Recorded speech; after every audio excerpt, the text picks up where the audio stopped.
ಮಾಡಬೇಕು.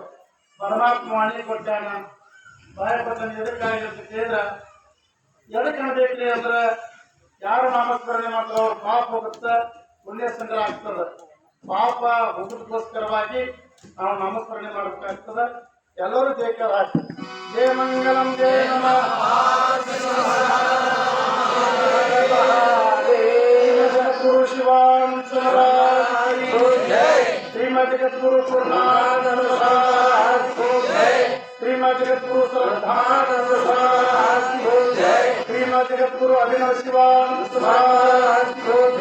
ಸಕಲ ಸಾಧು ಜಯ ಮಂಗಲ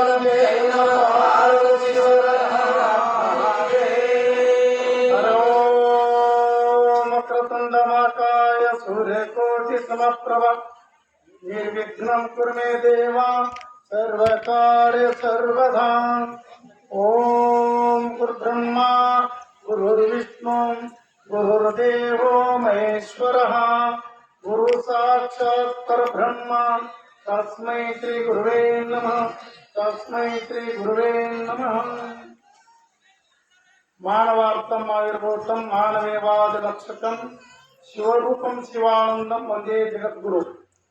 ಜಗದಾದಿ ಜಗದ್ಗುರು ಶಿವಾವತಾರ್ಯರಂತ ಶ್ರೀಮದ್ ಜಗದ್ಗುರು ಶಿವಾನಂದಪ್ಪ ಅವರ ಜೀವಿತರಣಕ್ಕೆ ಭಕ್ತಿಪೂರ್ವಕ ನಮಸ್ಕರಿಸಿ, ಜಗದ್ಗುರು ಶಿವಾನಂದರ ಕರಸಂಜಾತರಾಗಿ ಲೋಕ ಕಲ್ಯಾಣಕ್ಕೋಸ್ಕರವಾಗಿ ಅವತಾರ ಧಾರಣ ಮಾಡಿದಂತ ಶ್ರೋತಿ ಬ್ರಹ್ಮನಿಷ್ಠ ಜಗದ್ಗುರು ಪೂರ್ಣಾನಂದರವರ ಜೀವಿತರಣಕ್ಕೆ ನತಮಸ್ತಕನಾಗಿ ಸದ್ಗುರು ಪೂರ್ಣಾನಂದರವರ ಮೇಲೆ ಶ್ರದ್ಧಾ ಭಕ್ತಿಯನ್ನಿಟ್ಟು ಆಪ್ತ ಅಂಗ ಸ್ಥಾನ ಸದ್ಭಾವನೆ ಸೇವೆ ಮಾಡಿ ಗುರುಮುಟ್ಟಿ ಗುರು ಆದವರು ಯಾರು ಅಂದ್ರೆ ಶ್ರೋತಿ ಬ್ರಹ್ಮನಿಷ್ಠ ಸದ್ಗುರು ಶ್ರದ್ಧಾನಂದಪ್ಪಜಿಯವರ ಜೀವಿತರಣಕ್ಕೆ ಸಾಷ್ಟಾಂಗ ನಮಸ್ಕಾರ ಸಲ್ಲಿಸಿ, ಶ್ರದ್ಧಾನಂದಪ್ಪರ ಕರಸಂಜಾತರಾಗಿ ಗುರುಪಟ್ಟ ಮಾರ್ಗದಲ್ಲಿ ಗುರು ನಡೆದ ದಾರಿಯಲ್ಲಿ ನಡೆಸಿಕೊಂಡು ಬಂದವರು ಯಾರಂದ್ರೆ ಶ್ರೋತಿ ಬ್ರಹ್ಮನಿಷ್ಠ ಸದ್ಗುರು ಅಭಿನವ ಶಿವಾನಂದರವರ ಜೀವಿತರಣಕ್ಕೂ ನಮಸ್ಕರಿಸಿ, ಈ ಕಾರ್ಯಕ್ರಮದಲ್ಲಿ ಗಣಾಧ್ಯಕ್ಷ ಸ್ಥಾನ ವಹಿಸಿದಂತ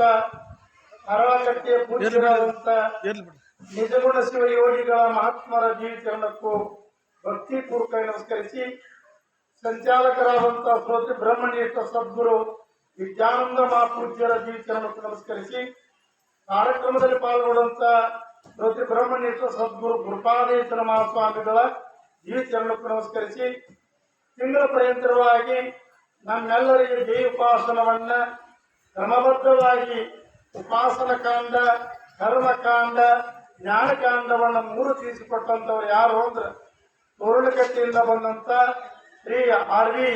ಹುಣಸ್ಯಾಳ ಗುರುಗಳ ಜೀವಿತರಣಕ್ಕೂ ನಮಸ್ಕರಿಸಿ, ನಮ್ಮ ಈ ವೇದಿಕೆಯಲ್ಲಿ ಆಗಮಿಸಿದಂತ ಸಕಲ ಮಾತೆಯರ ಪವಿತ್ರ ಪಾದಕ್ಕೂ ನಮಸ್ಕರಿಸಿ, ನಮ್ಮ ಸುಪುತ್ರಪ್ಪ ಶಾಸ್ತ್ರಿಗಳಿಗೆ ವಂದಿಸಿ, ಯಾವ ಶರಣರಾದ ಲಿಂಗಾನಂದ ಮಹಾಪೂಜ್ಯರಿಗೂ ಮತ್ತು ನಮ್ಮ ಶಿವರುದ್ರಯ್ಯಪ್ಪ ಅವರಿಗೂ ನಮಸ್ಕರಿಸಿ, ಸಕಲ ಪೂಜ್ಯರಿಗೂ ಸಕಲ ಮಹಾತ್ಮರಿಗೆ ಭಕ್ತಿಪೂರ್ವಕವಾಗಿ ನಮಸ್ಕರಿಸಿ, ಕಾರ್ಯಕ್ರಮದಲ್ಲಿ ಪಾಲ್ಗೊಂಡಂತ ಎಲ್ಲ ಸಂಪತ್ತರ ಚೈತನ್ಯಕ್ಕೆ ಸಾಕ್ಷಿ ಸ್ವರೂಪನಾಗಿ ಬೆಳಗಲ್ಪಡುವಂತ ಪರಮಾತ್ಮ ನಮಸ್ಕರಿಸಿ ಸ್ವರೂಪಗಳೇ.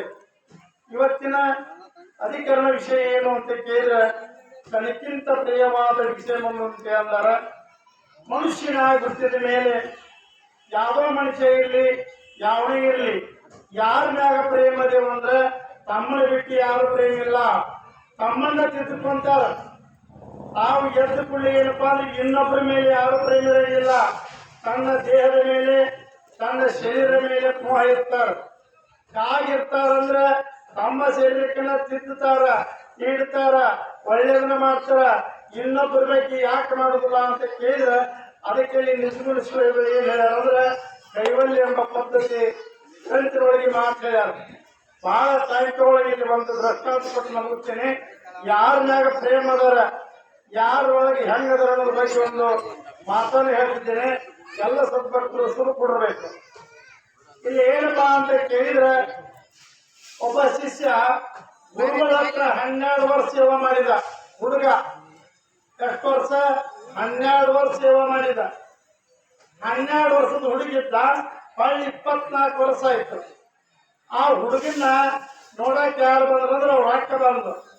ಅವ್ರ ಹಾಕ ಬಂದ್ ಏನಂದ್ರು, ತಮ್ಮ ಬರೀ ಮಾಡ್ದಾಗ ಕುಂತ್ರಿ ಏನಾಕತಿ, ನೀನು ಮದುವೆ ಆಗಪ್ಪ, ನನಗೆ 2 ಹೆಣ್ಣು ಮಕ್ಕಳು ಅದಾವು, ನಮ್ದು 5 ಕುರಿ ಫಲ ಐತಿ, 5 ಕುರಿ ಫಲನು ನಿನಗೆ ಕೊಡ್ತೀನಿ, ಮಂದಿಗೆ ಏನು ಕೊಡುದು ಅಂತ ತಿಳ್ಕೊಂಡು ಹಾಕಂದ. ಇವ ಅಂದ, ಹಂಗಾರೆ 5 ಕುರಿ ಫಲ ಬರ್ತದ, ಲಗ್ನ ಆಗುದ ಬೇಸಿ ಅಂದಿ ಹುಡುಗ. ಗುರುಗಳು ಕೇಳಿದೆ, ಯಪ್ಪ ನಾ ಮದ್ವಿ ಆಗ್ಬೇಕಂತ ಮಾಡೇನ್ರಿ, ಹೆಂಗ್ರಿ ಅಂತಂದ. ನೋಡಪ್ಪ, ಸಂಸಾರ ಮಾಡಿದ್ರೆ ಪರಮಾರ್ಥ ಮಾಡಕ್ ಬರ್ತದ, ಹೋಗಿ ಮದ್ವಿ ಮಾಡ್ಕೊ ಅಂದ. ಅವ್ನು ಏಸ್ ಮದ್ವಿ ಮಾಡ್ಕೊಂಡ್ರೆ ಆ ಮಕ್ಕಳಿಗೆ 2 ಹೆಣ್ಮಕ್ಳು ಇದ್ರು. ಅವ್ರಿಬ್ರು ಹೆಣ್ಮಕ್ಳು ಮದ್ವಿ ಮಾಡ್ಕೊಂಡು ಬೆಳಕಾಯ್ತು ಏನ್ ಮಾಡ್ತಿದ್ರು, 2 ಸೇವಾ ಮಾಡ್ತಿದ್ರು. ಅವನ ಒಬ್ಬ ಕಾಲು ಚಿಕ್ತಿದ್ಲು, ಒಬ್ಬ ಕೈ ಚಿಕ್ತಿದ್ಲು, ಮುಚ್ಚಿಗೆ ಹೆಚ್ಚಿಗಿಲ್ಲ, ಹೊರಾಜ ಮಾಡ್ತಿದ್ರು ಇಷ್ಟ. ಅವಾಗ ಅವ ಏನ್ ಮಾಡ್ತಿದ್ದ, ಮಟಕ ಬರ್ಲಿಲ್ಲ, ಒಟ್ಟು ಮಟಕ ಬರ್ಲಿಲ್ಲ. ಅವ್ರ ಗುರುಗಳು ಬೇಟೆ ಮನೆಗೆ ಹೋದ್ರಿ. ಯಾಕೆ ಗೊತ್ತಂದ್ರು ಅಂದ್ರೆ, ಇಲ್ರಿ ನಮ್ಗಿಬ್ರು ಹೇಳ್ರು ಬಾಳ ಜೋಪಾನ ಮಾಡ್ತಾರಿ, ಉಣಿಸ್ತಾರಿ, ತಿನ್ನಿಸ್ತಾರಿ, ಕಾಲು ಹೆಚ್ಚಿರ್ತಾರೆ, ಕೈ ಹೆಚ್ಚಿರ್ತಾರೆ, ಬಾಳ ಸೇವೆ ಮಾಡ್ತಾರಂತ ಗುರು ನಂದ. ಏ ತಮ್ಮ, ಅವ್ರು ನಿನ್ನ ಮ್ಯಾಗ ಪ್ರೇಮ ಇದ್ರು, ಸಣ್ಣ ಮ್ಯಾಗ ಪ್ರೇಮ ಅದಾರ ಅವ್ರಿಬ್ರು, ನಿನಗ್ ಗೊತ್ತಿಲ್ಲ ಅದ್ಯಾ ಪ್ರಿಯಪ್ಪ. ಮುಂಜಾನೆ ಉಣಿಸ್ತಾರ, ತಿನ್ನಿಸ್ತಾರ, ನಾ ಎಲ್ಲಿ ಬರ್ರಿ ಮಠಕ್ಕ, ಇವ್ರ ನಮ್ಮ ಗುರುಗಳು, ನೀವು ಶ್ರೀ ಗುರುಗಳು, ಇವ್ರು ಸಿರಿ ಗುರುಗಳು ಅಂದವ. ಇವ್ರು ಯಾರು? ಸಿರಿ ಗುರುಗಳು, ಅವ್ರು ಶ್ರೀ ಗುರುಗಳು. ಅವಾಗ ಅಂದ್ಕೊಂಡು ಹಂಗಾರ ನಾ ಹೇಳ್ತೀನಿ, ಗಂಡ ಪರೀಕ್ಷೆ ಮಾಡ್ತೀನಿ ಅಂದ. ಮಾಡ್ತೀನಿ ಅಂದ. ನಾನು ನಿನಗೆ ಯೋಗಾಭ್ಯಾಸ ಕಲಿಸಿದ್ನಲ್ಲ, ಪ್ರಾಣಾಯಾಮ, ಆ ಮಸ್ತಕ್ಕೆ ಕುಂತು ಬಿಡಂತ. ಆ ಬಾಳಿಗೆ ಕುಂತ ಪಲ್ಲಾಗಿದ್ದು 2 ಬಂದ್ರು, ಹಿಂಗ ಅಯ್ಯಾಡ್ಸಿದ್ರು, ಪ್ರಾಣ ಸಿಗಲಿಲ್ಲ, ಸತ್ತರಗಟ್ಟು ಕುಂತ. ಯಾಕ ಮಾವ ಹೋಗ್ಯಾನ, ಏನಿತ್ತಂಗೆ ಅಂತ ಆಕರ ನೋಡಿ ಹೇಳ್ತಿರು. ಮತ್ತಿನ್ ಹೆಂಗ್ ಮಾಡಿದ್ವ, ಹೋಗೇ ಬಿಟ್ಟಾನ, ಅವಳು ತಗೊಂಡ್ ತಳಾಕತ್ತಿರು, ಹತ್ರು ಅಲ್ಲೇ ಕಳ್ಸಾಕತ್ತಿರು. ಇಬ್ಬರದು ಹೊಟ್ಟೆ ಸಿಕ್ಕಿ ದವ್ವ, ಅಕ್ಕಂದು ಹೊಟ್ಟೆ ಸಿಕ್ಕಿ ಒಳಗ್ ಹೋದ್ರು. 1 ಗಂಟೆ ಮೊಸರು ಇತ್ತು, ಅದ್ರಾಗ ಅವಲಕ್ಕಿ ಹಾಕಿ ಇನ್ನು ನೆಣಿಗೆ ತಿಳ್ಕೊಂಡು ಬಂದು ಅಳಾಕತ್ತಿರು. ಈಗ ತಂಗಿದ್ ಬರ್ತಾತು, ಒಳಗ್ ಹೋಗ್ಲಿಕ್ಕೆ ಹೋಗಿ ಅಷ್ಟು ಗಡ್ಡ ಕುಡಿದು ಬಂದು ಅಳಾಕತ್ತಿರು. ಆಕ್ ಹೋಗಿ ನೋಡ್ತಾವ ಬರೆಯೋದು ಇರ್ತದ. ಅಕ್ಕ ಏನಂತ ಗೊತ್ತನ, ನಾ ಮಾಡಿದ್ರೆ ನನ್ನ ಬಾಯಿ ಬರ್ಲಿಲ್ಲ ನನ್ನ ತಂಗಿ ಅಂತ ಹೀಗಿರ್ತಿದ್ಲು. ಎಲ್ಲಾ ನುಂಗಿ ನಾನು ಇರ್ತದೆ ಯಾಕ ಅಂತ ಆಗ್ತಿರ್ತಿದ್ಲು.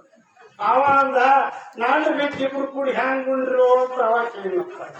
ಯಾಕೆ ಹೇಳ್ತೀನಿ ಅಂದ್ರೆ, ತನಕ್ಕಿಂತ ಪ್ರಿಯವಾದ ಅಂತಂದಾರ, ಯಾರ ಮೇಲೆ ಪ್ರೇಮ ಅದಪ್ಪ ಅಂತ ಗುರುಗಳು ಕೇಳಿದ್ರೆ, ಯಪ್ಪ ನಾ ಸತ್ತರ್ಗತೆ ಮಾಡೀನಿ, ಅವ್ರು ಗಮಗಮ ಅವಲಕ್ಕಿ ಮೊಸರು ಕುಡಿದು ನೋಡಿನಪ್ಪ ಅಂತ.